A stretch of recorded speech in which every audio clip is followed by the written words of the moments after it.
Bioscope की बातें।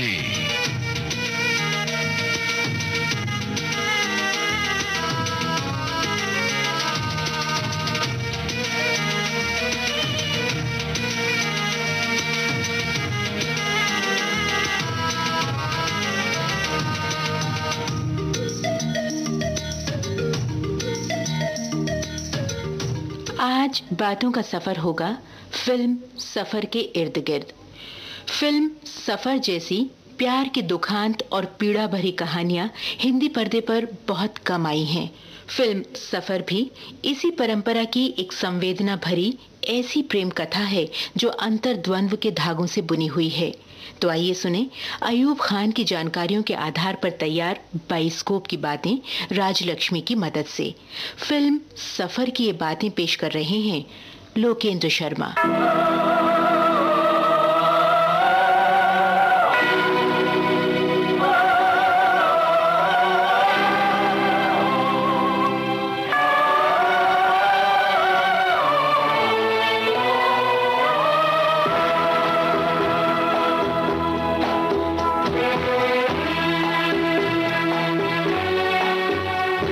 Film सफर आज से कई बरस पहले सन 1970 में बनी थी।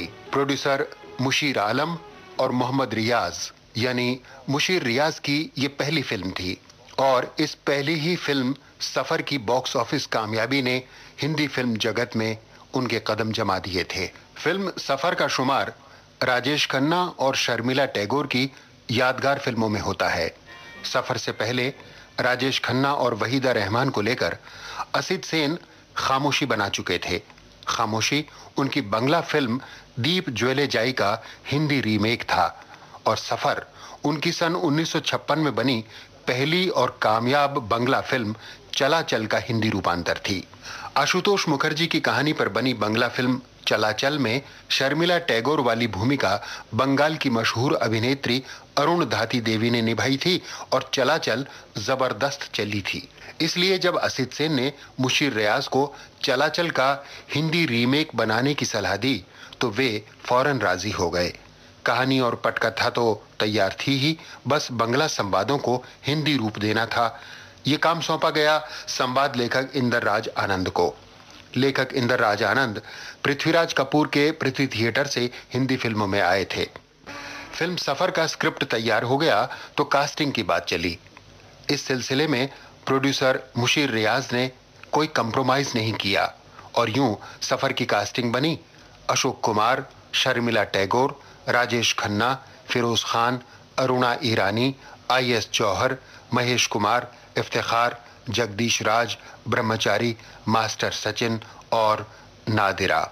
आशुतोष मुखर्जी की कहानी पर बनने वाली इस फिल्म के गीतकार बने इंदिवर और संगीतकार कल्याण जी आनंद जी। इस तरह शुरू हो गया मनमोहक गीतों का सफर। जिंदगी का सफर है ये कैसा सफर, कोई समझा नहीं, कोई जाना नहीं।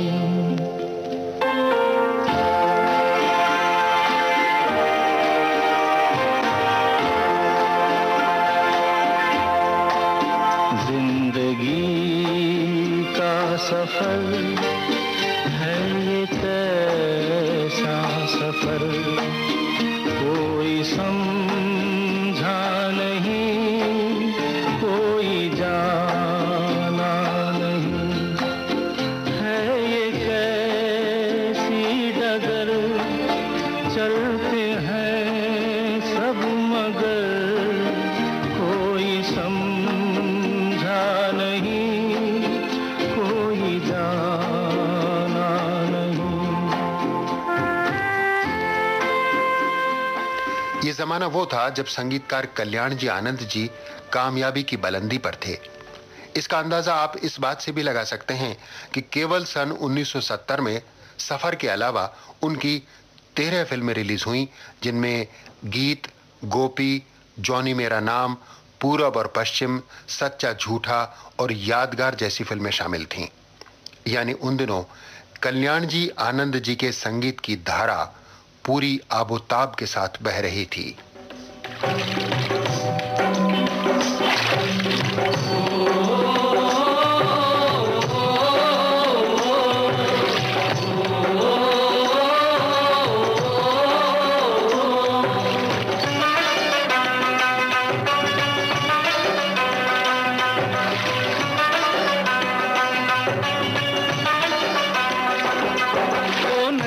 चले चले रे धारा,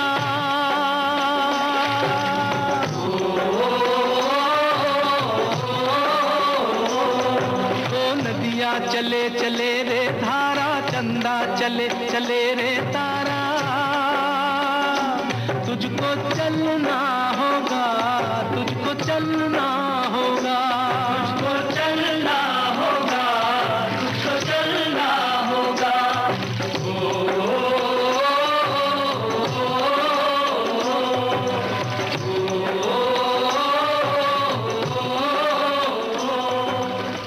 इससे पहले कि हम फिल्म सफर की इस धारा में आगे बढ़ें, हम चाहेंगे आपको डायरेक्टर असित सेन के जीवन सफर के बारे में कुछ दिलचस्प बातें बता दें।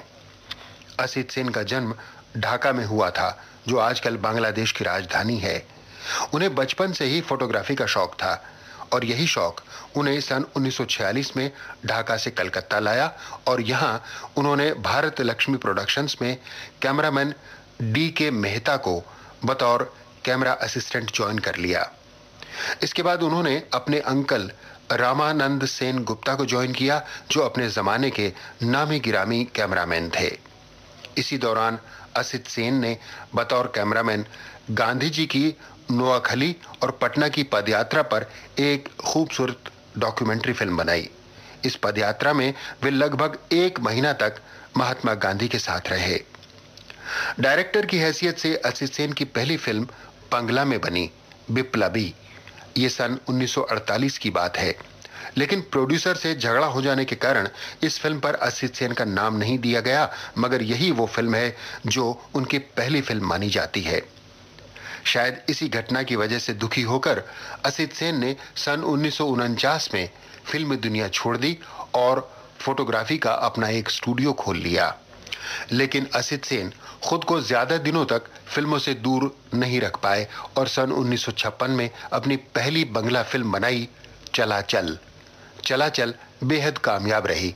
हम ये बात आपको बता ही चुके हैं कि फिल्म सफर इसी बंगला फिल्म का हिंदी रीमेक है।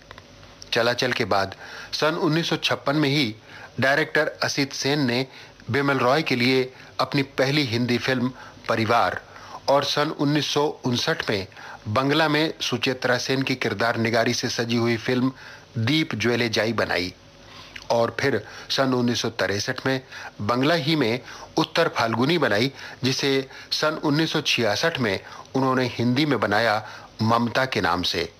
फिल्म ममता के गाने रेडियो और टेलीविजन पर आज भी सुनाई देते हैं। छुपा लो यूं दिल में प्यार मेरा कि जैसे मंदिर में लो दिए की।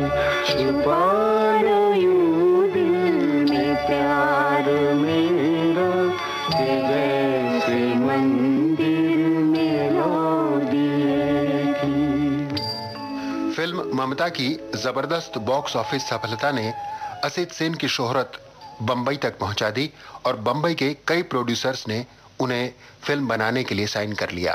फिर वो कलकत्ता से बंबई चले आए और यहाँ उन्होंने अनोखी रात, खामोशी, शराफत, माँ और ममता, सफर, अन्नदाता, अनोखा दान और बैराग तथा वकील बाबू और मेहंदी जैसी अच्छी और खूबसूरत फिल्में बनाई।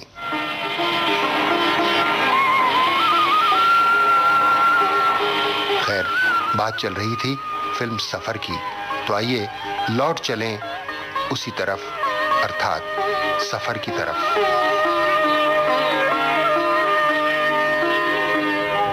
जीवन से भरी तेरी आँखें मजबूर करें जीने के लिए, सागर भी तरसते रहते हैं तेरे रूप का रस पीने के लिए जीवन से भरी तेरी आँखें। फिल्म सफर की जज्बाती कहानी एक अस्पताल से शुरू होती है। एक दिन डॉक्टर नीला यानी शर्मिला टैगोर को सीनियर डॉक्टर चंद्रा यानी अशोक कुमार ने जिद सी करते हुए कहा, नो नीला, आई इंसिस्ट ये ऑपरेशन तुम्ही को करना है, मैंने फैसला कर लिया है। लेकिन ऐसा उलझा हुआ ऑपरेशन और मैं। हाँ मैं जानता हूँ ये केस काफी बिगड़ चुका है, इसीलिए मैं चाहता हूँ कि ऑपरेशन तुम ही करो। लेकिन सर, इतनी बड़ी जिम्मेदारी आप मुझ पर। तुम घबराओ नहीं, मैं तुम्हारे साथ रहूंगा। I will assist you. Doctor Neela operation करने पर राजी हो गईं। उन्होंने पूरी लगन और विश्वास के साथ ऑपरेशन किया, लेकिन होनी को शायद कुछ और मंजूर था। पूरे एहतियात के बावजूद ऑपरेशन टेबल पर ही मरीज की मौत हो गई। इस हादसे को डॉक्टर नीला ने दिल से लगा लिया। मैं जानता था नीला, उस मरीज को कोई नहीं बचा सकता। It was a lost case, it was a hopeless case. तुम कहो कि इसके बावजूद मैंने तुमसे ऑपरेशन करने के लिए क्यों कहा? नीला, तुमने अब तक जितना ऑपरेशन किए सब में कामयाब रही, और मैं तुम्हें सिखाना चाहता था कि सर्जन कभी कभी जान तो बचा सकता है मगर हमेशा जिंदगी नहीं दे सकता। डॉक्टर चंद्रा और डॉक्टर नीला की बातचीत अभी चल ही रही थी कि अस्पताल के कॉरिडोर में एक शोर उठा और अचानक एक लड़का यानी मास्टर सचिन चिल्लाते हुए कमरे में घुस आया। तुम डॉक्टर नहीं, खूनी हो। एक बात नहीं, 100 बार, 1000 बार कहूंगा, मेरी माँ का खून तुमने किया है। मास्टर सचिन के इस इल्जाम से डॉक्टर नीला के दिलो दिमाग में हलचल मच गई। बरसों पहले नीला के देवर मोंटो यानी महेश कुमार ने भी उस पर कुछ ऐसा ही इल्जाम लगाया था। मैं तुमसे प्यार करता हूँ, फिर भी यही कहूंगा कि अविनाश भैया का खून तुमने किया है। मोंटो के शब्दों की इस गूंज ने डॉक्टर नीला को अपने अतीत में पहुंचा दिया। उन दिनों वो अविनाश यानी राजेश खन्ना के साथ मेडिकल कॉलेज में पढ़ती थी। Sir, can 2 heart valves be replaced at the same time? Yes, they can be replaced. क्या हो रहा अविनाश, क्या कर रहे हो तुम? जी कुछ नहीं सर। तुमने अभी भी क्या छुपाया? जी रियली सर कुछ नहीं हो रहा। हम भी तो देखें वो कुछ नहीं किया है। ये बनाने के लिए तुमने अविनाश से कहा था? No, sir. मैं आप सब लोगों को दिखाना चाहता हूँ कि एक मेडिकल स्टूडेंट क्लास में क्या कर रहा है। अविनाश, आइंदा ऐसी हरकत करोगे तो मैं तुम्हें माफ नहीं करूंगा। अविनाश, तुम अच्छी तरह जानते हो कि तुम्हारे पिताजी मेरे दोस्त थे, इसीलिए तुमसे कहता हूँ कि आदमी चाहे तो जिंदगी को एक मजाक, एक तमाशा बना सकता है, और चाहे तो कविता भी, शाहकार भी। इससे ज्यादा मैं तुमसे कुछ नहीं कहना चाहता। डॉक्टर चंद्रा खामोश हो गए, लेकिन अविनाश खामोश नहीं हुआ। देखिए मेरी बात सुनिए। देखिए आप मेरी बात नहीं सुनेंगे तो मुझ पर बहुत बड़ा जुल्म करेंगे और अपने आप से नाइंसाफी। आपने मेरे साथ बड़ा इंसाफ किया है ना। कल तक मैं एक गरीब लड़की थी जो मेडिकल कॉलेज में पढ़ती थी। आज मैं सारे कॉलेज के लिए एक लतीफा बन गई हूँ। अब जाइए, जख्मों पर नमक न छिड़किए। इन तस्वीरों की सच्चाई जानने के लिए आपको मेरे घर चलना होगा। कॉलेज की बदनामी मेरे लिए काफी नहीं है क्या? जी मैं आपको विश्वास दिलाना चाहता हूँ कि ये तस्वीरें आपकी नहीं, किसी और की। किसकी? जिसे मैंने कभी देखा नहीं, लेकिन बरसों से जानता हूँ। जब ये पेंसिल या ब्रश अपने हाथ में पकड़ता हूँ तो एक हल्का सा धुंधला सा साया मेरी आंखों के सामने आ जाता है। फिर वही साया एक तस्वीर के रूप में बदलने लगता है। ये आज से नहीं, बरसों से हो रहा मेरे साथ। वो तस्वीरें मैं देख सकती हूँ? उन्हें देखने के लिए आपको मेरे घर चलना होगा। काश आप मुझ पर एतबार कर सकते। मुझे अपने आप पर पूरा एतबार है। चलिए। इस तरह अविनाश नीला को अपने घर ले आया और उसको ढेर सारी तस्वीरें दिखाते हुए बोला, मैंने झूठ कहा था, तस्वीरें मैंने आज नहीं बनाई। एक जिंदगी गई तब ये बनी। देखिए ना, मेरी तो अकल काम नहीं करती। दुनिया की हर चीज अकल के दायरे में नहीं आती। उस दायरे के बाहर कई और दायरे हैं। चांद सूरज की बातें छोड़िए, इंसान अभी तक पूरी तरह इंसान के अंदर भी नहीं झांक सका। उसे ये भी नहीं मालूम पड़ा कि वो दुनिया में आता क्यों है, दुनिया से जाता क्यों है, मोहब्बत क्यों करता है, नफरत क्यों करता है। ऐसा लगता है आप पुनर्जन्म को मानते हैं। कल तक नहीं मानता था, आज आपको देखा तो ऐसे लगा जैसे ये तस्वीरें शायद पिछले जन्म की यादें। मानना पड़ता है, आपकी याददाश्त बहुत अच्छी है। अच्छा। अविनाश की बनाई गई तस्वीरें और उसकी बातें नीला के दिल में समा गईं। उसने घर पहुंचकर अपने लेखक और गीतकार भैया कालिदास यानी I.S. जौहर से पूछा, तुम पुनर्जन्म को मानते हो? पुनर्जन्म? अरे सिर्फ मानते ही नहीं हूँ, बल्कि मनवाता भी हूँ। ये देखो, मैंने पुनर्जन्म पर पूरा ड्रामा लिख डाला है, पढ़ो। नहीं बाबा, ये अगर इस जन्म में शुरू करूंगी तो अगले जन्म में जाके खत्म होगा। अगले जन्म की बात छोड़ो, इस जन्म की फिक्र करो। क्या तुम्हें आज भी नौकरी पे नहीं जाना? मैंने नौकरी छोड़ दी है, मैं अब सिर्फ ड्रामे लिखा करूंगा। तो क्या मैं घर के चूल्हे तुम्हारे इस ड्रामों से जलाऊंगी? हाँ लक्ष्मी, मेरे ड्रामों से न सिर्फ तुम्हारे घर के चूल्हे भड़क उठेंगे, बल्कि सारी दुनिया वालों के दिल भी भड़क उठेंगे। भाभी, इस तरह जबरदस्ती भैया को कितने दिन ऑफिस भेज सकती हो? देखते ही देखते हालात कुछ ऐसे बदले कि नीला की कॉलेज की फीस एक समस्या बनकर खड़ी हो गई और उसे कॉलेज जाना बंद करना पड़ा।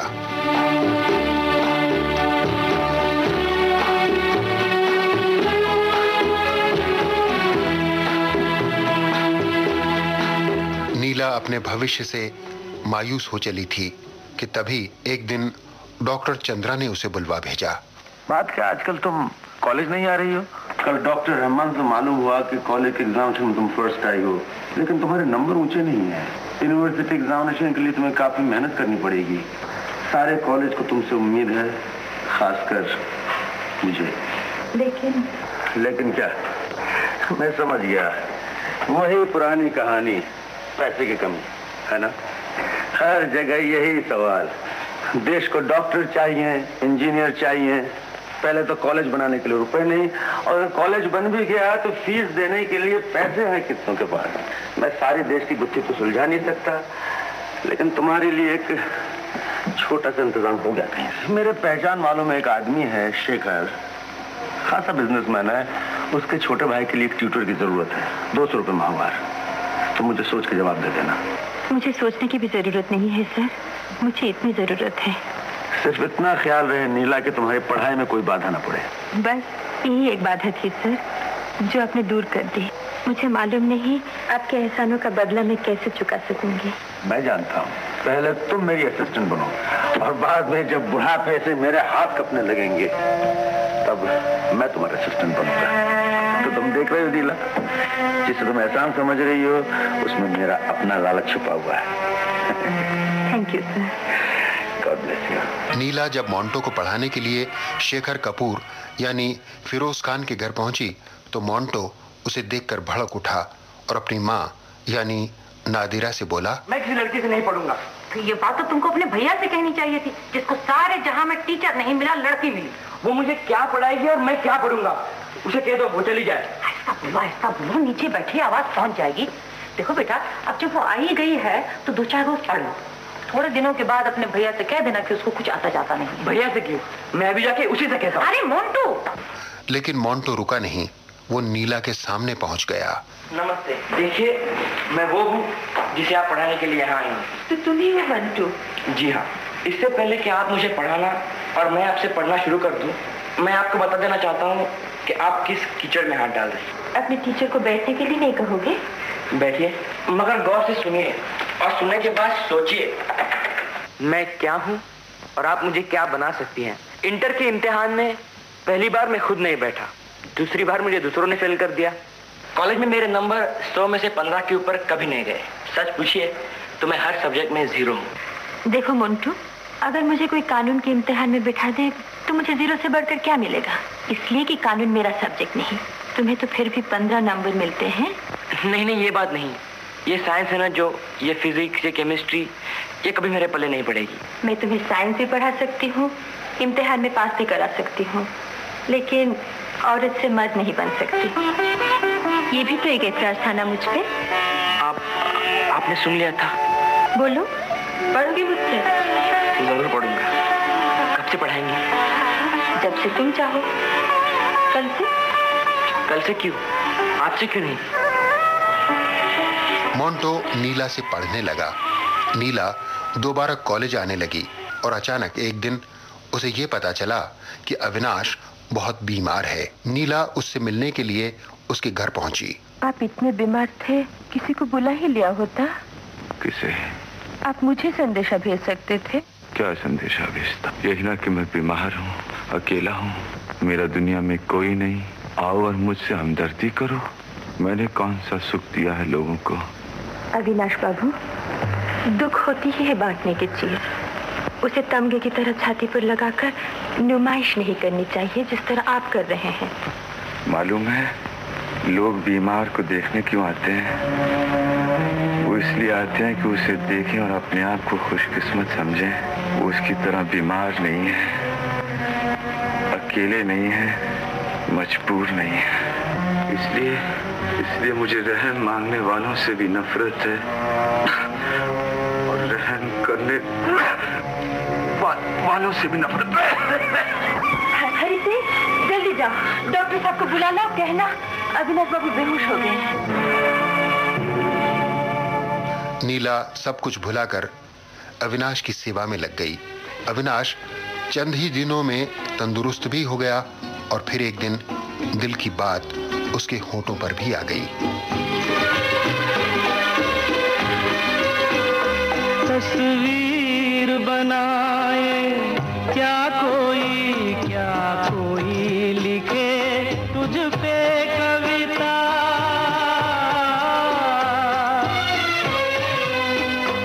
रंगों छंदों में समाएगी, रंगों छंदों में समाएगी, किस तरह से इतनी सुंदरता,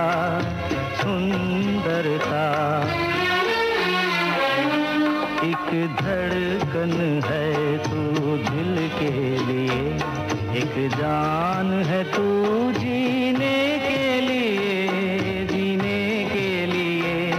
जीवन से भरी तेरी आँखें। वाह, कितना फर्क हो गया है कल और आज में। क्या हुआ? कल तक यहाँ की हवा भी बीमारी से बोझल थी और आज यहाँ हवा में संगीत लहरा रहा है। अब ब्रश हाथ में आ गया, लगता है बीमार अच्छा हो गया है। तुम्हारी जैसी नर्स मिल जाए बीमार कैसे अच्छा ना हो। क्यों भाई, मैं भी अस्पताल में आ सकता हूँ? अस्पताल? आइए कालिदास जी, आइए। आया हूँ। क्या हाल है बीमारों का? बहुत बुरा हाल है, बहुत बुरा। लगता तो नहीं। अब क्या बीमारी है? बीमारी से उठना भी तो एक बीमारी है। जब बेहोश पड़े थे तो बड़े सुखी थे, हम सोते थे, लोग जागते थे। बच गए हो ना, इसीलिए जिंदगी तुम्हारे लिए एक लतीफा है। कभी मौका मिला नीला तो ये भी बतला दूंगा, मेरे लिए मौत भी एक लतीफा है।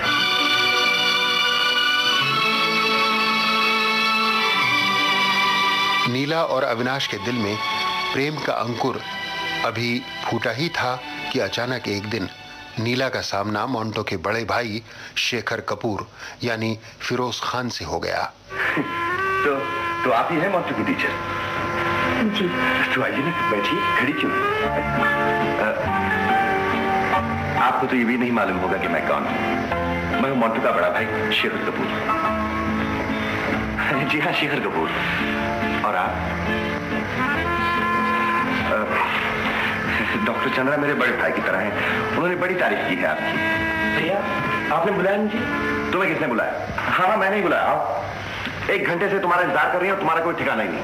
मैं कहता हूँ आपको बहुत मेहनत करनी पड़ेगी इस गधे को इंसान बनाने।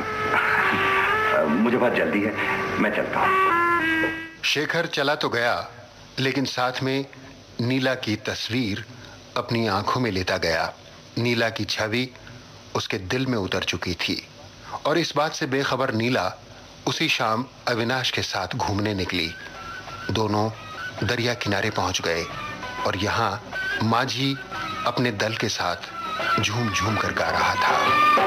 जीवन कहीं भी ठहरता नहीं है, जीवन कहीं भी ठहरता नहीं है, आंधी से तूफान से डरता नहीं है, तू न चलेगा तो चल देंगी राहें,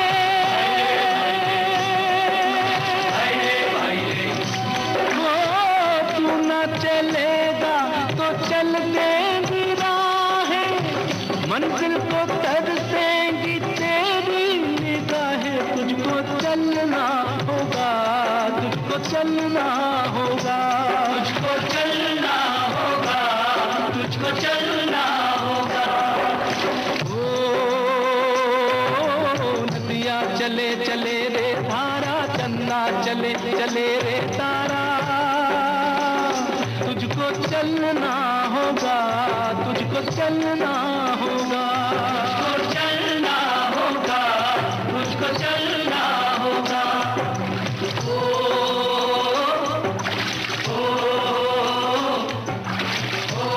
इधर शेखर मन ही मन नीला को चाहने लगा।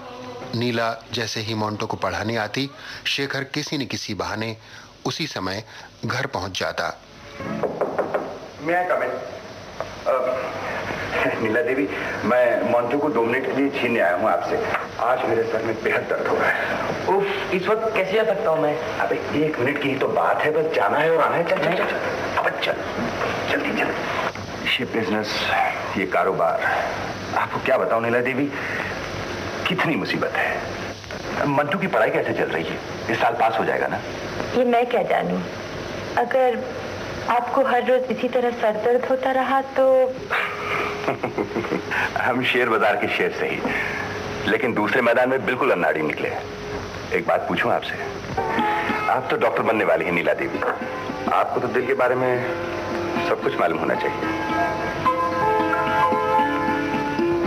मैं आपकी इस मुस्कान को अपने सवाल का जवाब समझ लूं?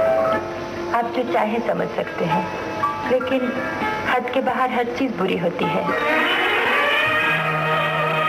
शेखर के दिल की बात नीला भी समझ चुकी थी और शेखर की माँ भी। माँ नहीं चाहती थी कि शेखर और नीला की प्रेम बेल किसी मडवे चढ़े। वो मौके की ताक में थी और एक दिन ये मौका उसे मिल ही गया।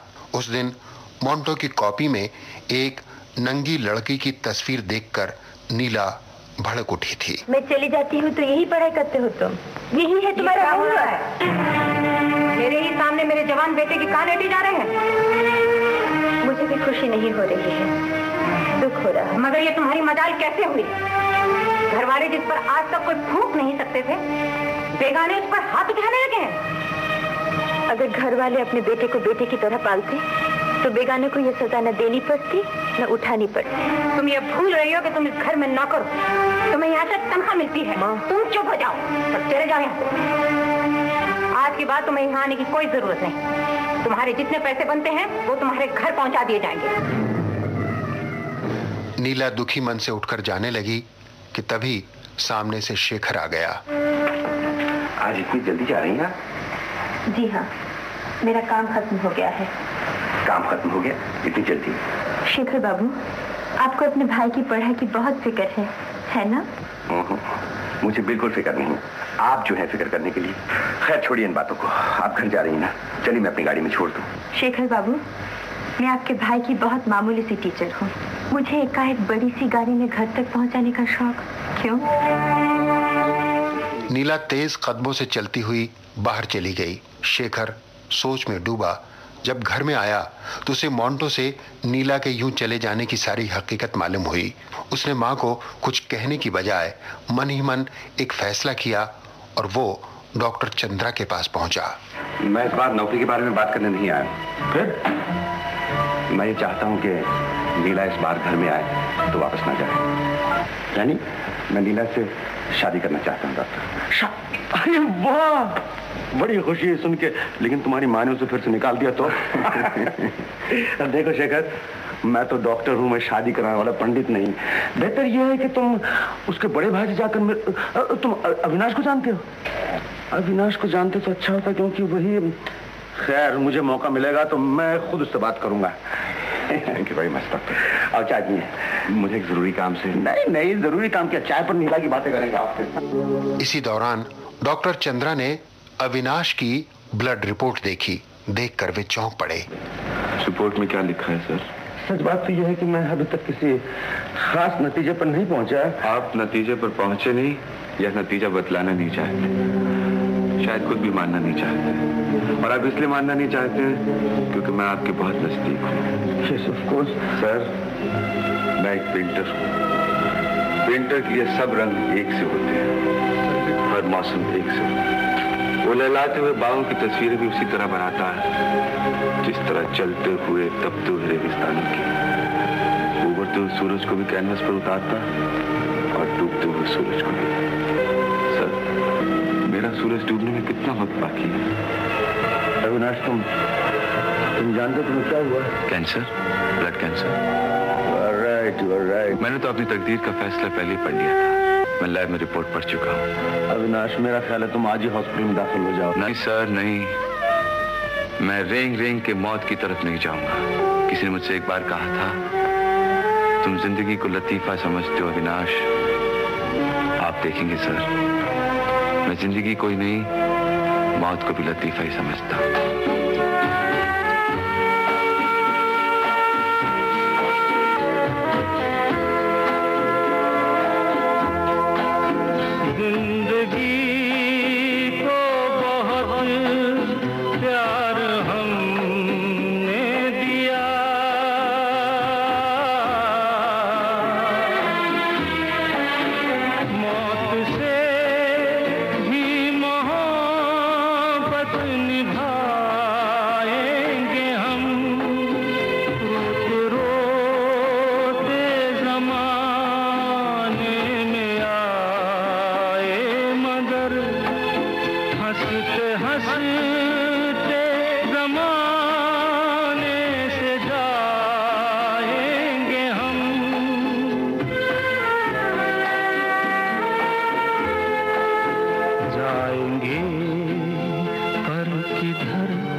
अविनाश ने कहने को तो डॉक्टर चंद्रा से कह दिया कि वो मौत को भी एक लतीफा समझता है, लेकिन ये बात इतनी आसान नहीं थी।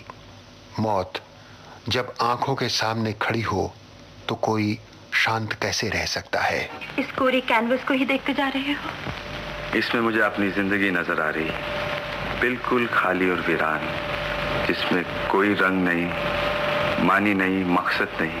दूर से तो ये एक जुलूस सा नजर आता है, नजदीक से देखता हूँ तो मुझे अपनी अर्थी नजर आती है, जिसे मैं अपने कंधों पे उठाए जाने कहां से कहां लिए जा रहा हूँ। ये तो इंसान पे है अविनाश, वो अपनी जिंदगी को क्या बनाए।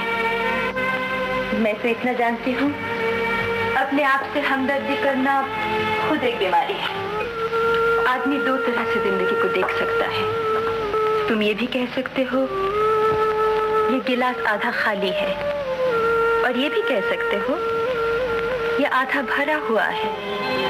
तुम्हें मालूम नहीं नीला, आज मेरे दिल में कैसी आंधियां चल रही हैं, मेरे दिमाग में कैसे भूचाल उठ रहे हैं। एक आग की नदी है जिसमें मैं बह जा रहा हूं। न जाने कौन से ज्वालामुखी के गर्भ से जन्म लिया है इस नदी ने। मैं सिर्फ इतना जानता हूं नीला, मैं चल रहा हूं, मैं चल रहा हूं, मैं चल रहा हूं। अविनाश अपने आप में खोया हुआ था कि अचानक शेखर उसके घर आ गया। मैं एक शेयर डीलर हूँ, शेखर कपूर मेरा नाम है। मैं आपसे एक डिजाइन बनवाने आया हूँ। पुराना डिजाइन साथ लाया हूँ, हर बिल्कुल ऐसे ही होने चाहिए। शेखर बाबू, असली बात बतलाइए। असली बात? देखिए ना शेखर बाबू, आपका दफ्तर 10 मील पर है। इतनी बड़ी गाड़ी में बैठकर, इतना पेट्रोल जलाकर, इतनी छोटी सी चीज के लिए आप इतनी दूर आए मेरे पास? मुझे नहीं मालूम था सारे शहर में मेरे नाम का ऐसा डंका बज रहा। आप नीला को जानते हैं ना? सारा किस्सा समझ गया। आप मोंटो के बड़े भाई हैं? जिसे नीला पढ़ाने जाया करती थी?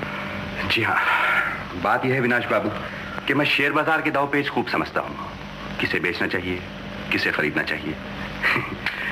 लेकिन जहाँ जिंदगी का सवाल पैदा हो जाता है वहां अपनी जरा भी नहीं चलती। मैं आपका मतलब नहीं समझा। मैं नीला के भाई के पास जा चुका हूँ और डॉक्टर चंद्रा के वहां से आ रहा हूँ। दोनों जगह यही पता चला है कि आप चाहें तो ना बनने वाली बात बन सकती। मुझे पता नहीं था मेरा किसी और पर इतना अधिकार हो गया। मैं नीला से बात करके देखूंगा। दूसरे दिन अविनाश जब नीला से मिला तो उसने अपनी ब्लड रिपोर्ट नीला के सामने कर दी।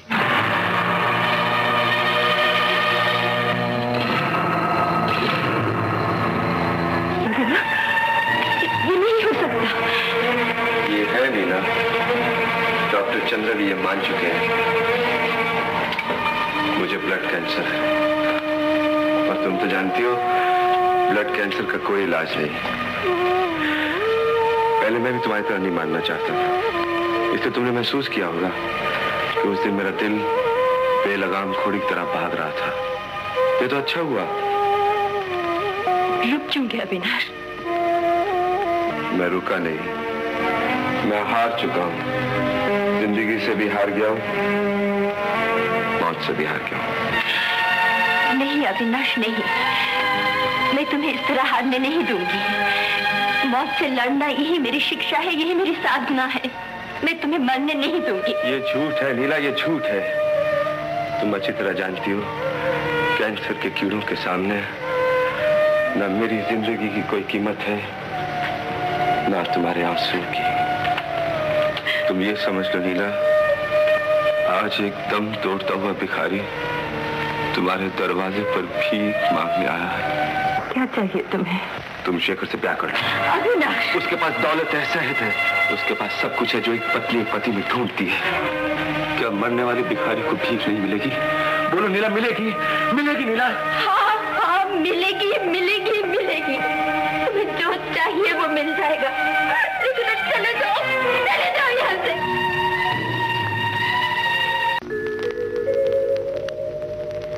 हम थे जिनके सहारे, वो हुए ना हमारे। डूबे जब दिल की नैया, सामने थे किनारे। हम थे जिनके सहारे, वो हुए ना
नीला को परेशान देखकर जब उसकी भाभी ने पूछा तो नीला बोली, मैं जिसके लिए मर सकती हूँ भाभी, वो मुझे जीने का हुक्म दे रहा है।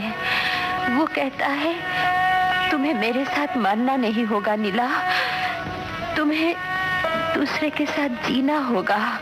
हाँ, मैं जीऊंगी भाभी, मैं जीऊंगी। नीला, अविनाश ने पहली बार मुझसे दान मांगा है। भाभी, मुझे तो ये भी नहीं मालूम कि दान मैं कर रही हूँ या अविनाश। यूं नीला और शेखर की शादी हो गई।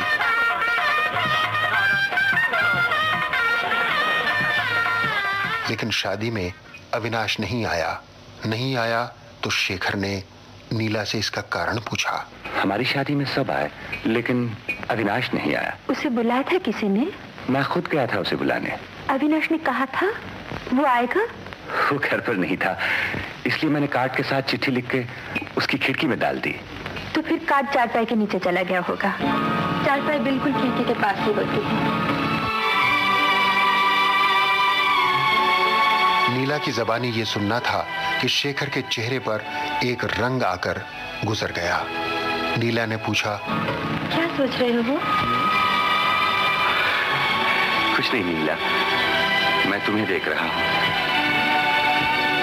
नीला, जो तुमको हो पसंद वही बात कहेंगे, जो तुमको हो पसंद वही बात कहेंगे।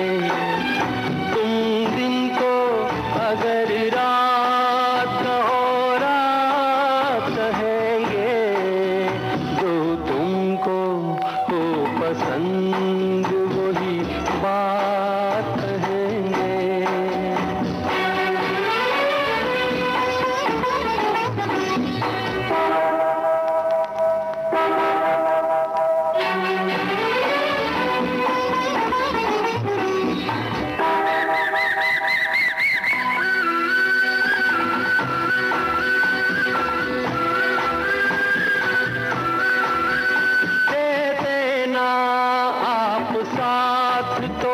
मर जाते हम कभी के, दे देना आप साथ तो मर जाते हम कभी के। पूरे हुए हैं आपसे अरमान जिंदगी के, हम जिंदगी को आपकी, हम जिंदगी को आपकी, हम जिंदगी को आपकी सौगात कहेंगे। तुम दिन को अगर रात हो रात कहेंगे, तो तुमको हो पसंद वही बात कहेंगे।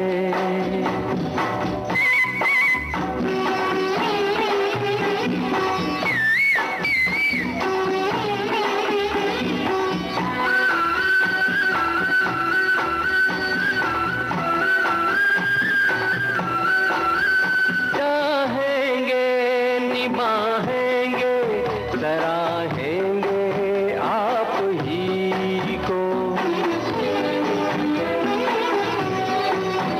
चाहेंगे निभाएंगे सराहेंगे आप ही को।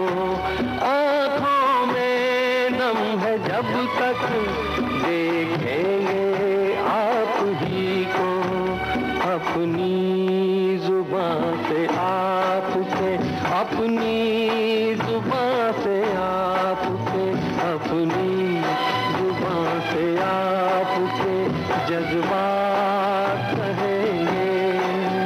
तुम दिन को अगर रात हो रात कहेंगे, जो तुमको हो पसंद वही बात कहेंगे।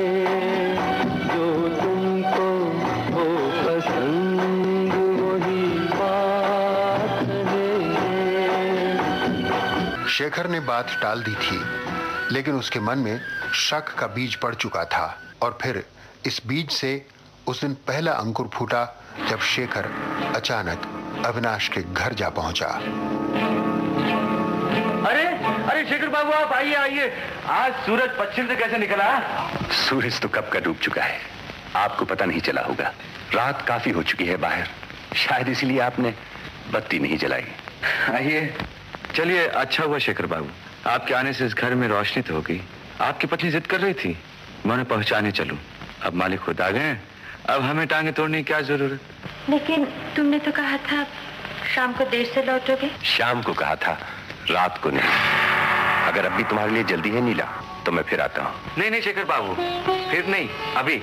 इनकी हुकूमत अब और हमसे बर्दाश्त नहीं होती। ये तो खुशकिस्मती है आपकी, ऐसा हाकिम तो किसी कलाकार को ही नसीब हो सकता है।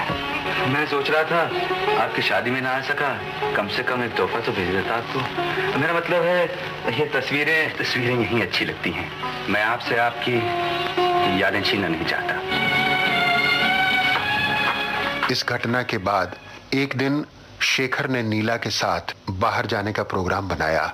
इत्तेफाक से उसी दिन डॉक्टर चंद्रा ने नीला को एक कॉम्प्लिकेटेड ऑपरेशन में असिस्ट करने के लिए कहा।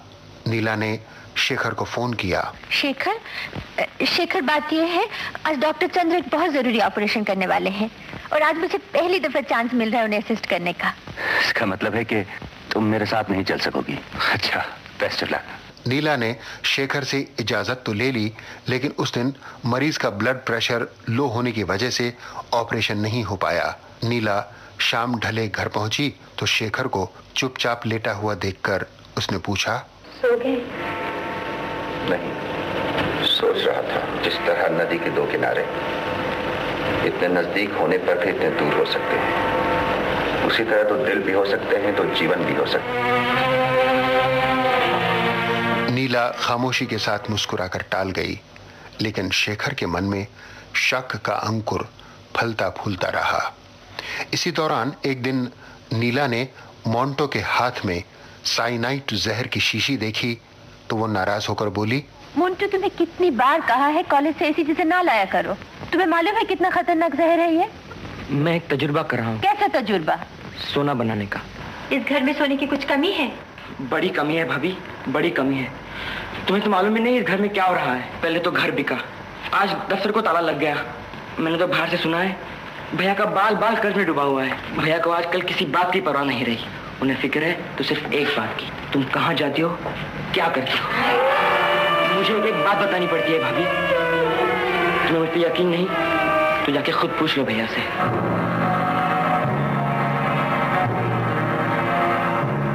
शक की बेल ने शेखर के दिलो दिमाग को पूरी तरह जकड़ लिया था।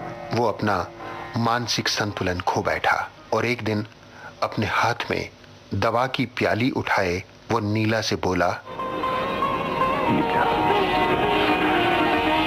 शेखर, तुम अविनाश से ब्याह कर लो नीला। मुझे मालूम नहीं था तुम इतना जिद सकते हो। तुम इतने छोटे आदमी हो। मैं छोटा था नहीं नीला, छोटा हो गया हूँ। इतना छोटा कि मैं अपने आप को भी देख नहीं सकता। मैं इतना गिर गया हूँ, न खुद उठ सकता हूँ न कोई मुझे उठा सकता है। मेरी जिंदगी अजीब हो गई है। खुद मेरे लिए बोझ, तुम्हारे लिए जंजीर। आज मैं तुम्हें दिखाता हूँ नीला, मिट्टी किस तरह सोना बनती है। किसी को ये नहीं बताना नीला, एक दवा तुमने मुझे दी है, वरना लोग तुम्हें माफ नहीं करेंगे नीला। शेखर! शेखर! शेखर! शेखर! शेखर!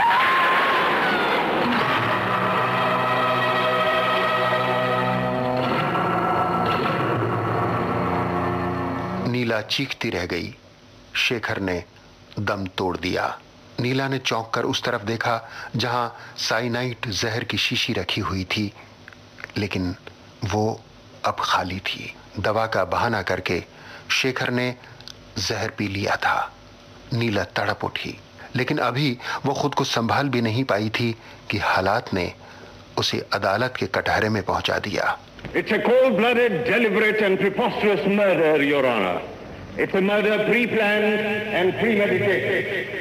ये खून है जनाब, एक पत्नी के हाथों पति का खून। ये शादी आपकी मर्जी से हुई थी? जी नहीं।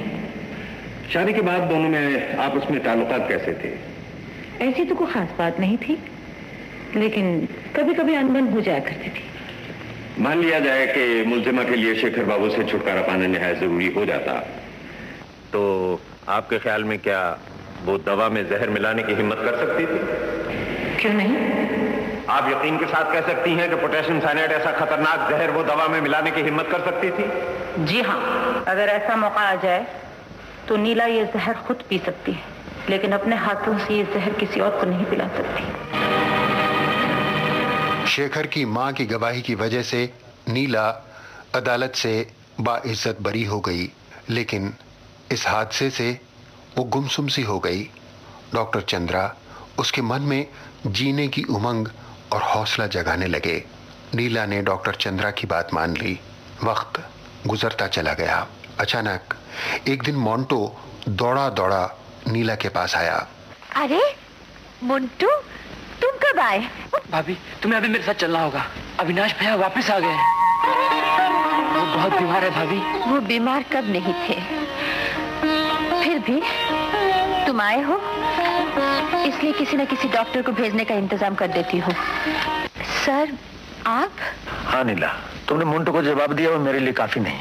नीला, हमने सोच लिया कि अविनाश भाग गया है, उस मुकदमे से भाग गया है, अपनी बुजदिली से भाग गया है, लेकिन दरअसल वो भाग नहीं गया था, यहाँ से चला गया था। क्यों? क्योंकि वो तुम्हारे और शेखर के बीच में दीवार नहीं बनना चाहता था, और वो वापस इसलिए आया है नीला कि वो मर के बता देना चाहता है जिंदगी क्या होती है। कहाँ है अविनाश? यहीं इसी अस्पताल में। यही इसी अस्पताल में? Room number 4।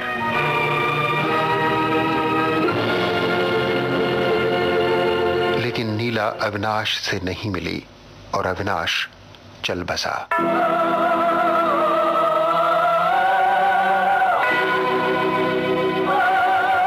अविनाश भैया मर गए। नहीं। मैं तुमसे प्यार करता हूँ, लेकिन फिर भी यही कहूंगा कि अविनाश भैया का खून तुमने किया है।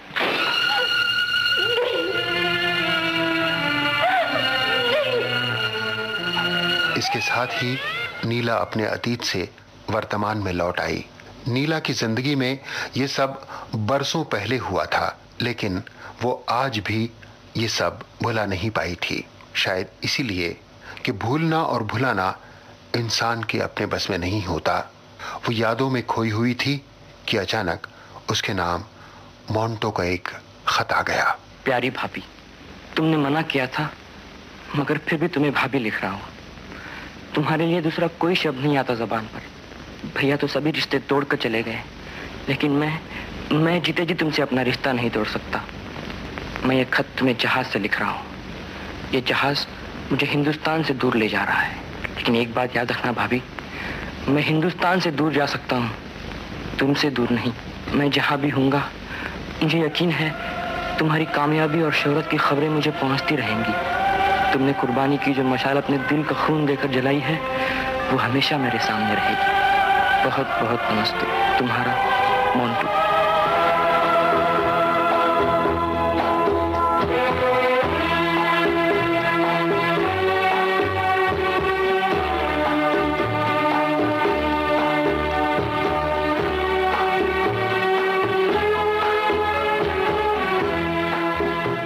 इस मोड़ पर आकर फिल्म सफर खत्म हो जाती है। प्यार, बलिदान, शक और कर्तव्य के तानों बानों से बुनी गई ये कहानी दर्शकों के मन पर अपनी गहरी छाप छोड़ती है। फिल्म सफर ने आज से कई साल पहले यानी सन 1970 में अपनी रिलीज के साथ ही हर जगह कामयाबी के झंडे लहरा दिए थे।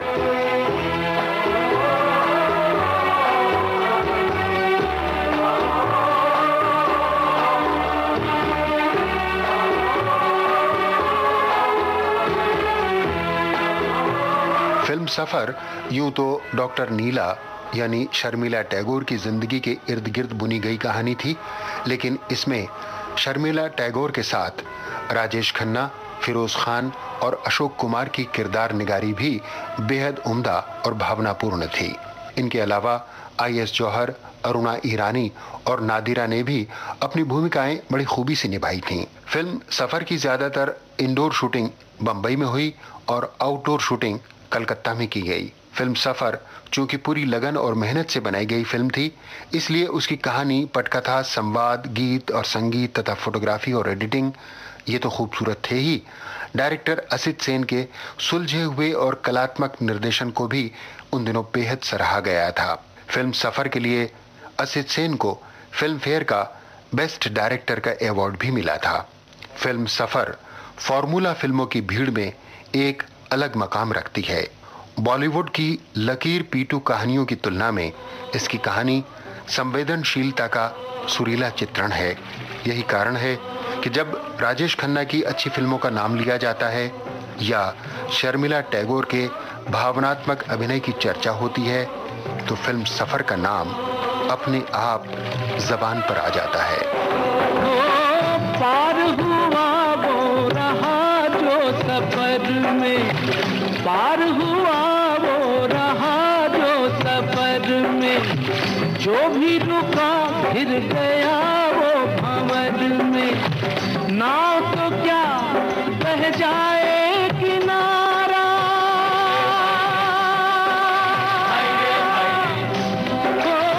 नाव तो क्या बह जाए किनारा, बड़ी ही तेज समय की है धारा, तुझको चलना होगा, तुझको चलना होगा, तुझको चलना होगा, तुझको चलना होगा।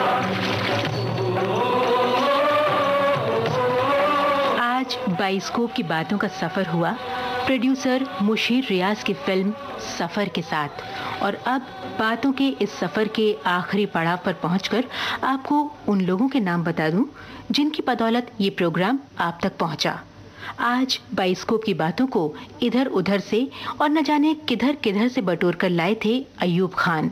इन बातों को प्रोग्राम का रूप देने में सहायक थीं राजलक्ष्मी और फिल्म सफर की ये बातें आपको सुनाई प्रोग्राम के प्रोड्यूसर लोकेंद्र शर्मा ने। अब अगले हफ्ते किस फिल्म की बातें सुनाई जाएंगी, इस बात का पता लगाने के लिए फिर सुनिएगा